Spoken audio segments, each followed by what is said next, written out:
Poglejmo v Sveto pismo. Sveti Jožef. Z rojstvom Jezusa Kristusa je bilo takole.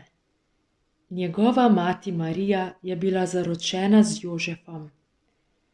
Preden sta prišla skupaj, je bila noseča od Svetega Duha.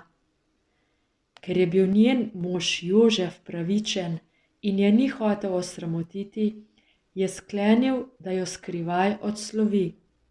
Ko je to premišljeval, se mu je Gospodov angel prikazal v sanjah in rekel: Jožef, Davidov sin, ne boj se vzeti k sebi Marije, svoje žene. Kar je spočela, je namreč od Svetega Duha. Rodila bo sina in daj mu ime Jezus, kajti on bo odrešil svoje ljudstvo njegovih grehov.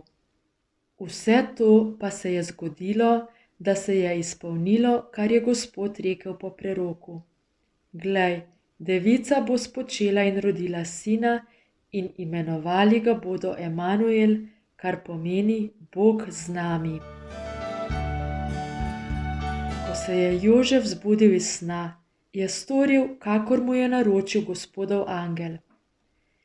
Vzel je svojo ženo k sebi in ni je spoznal, dokler ni rodila sina, in dal mu je ime Jezus.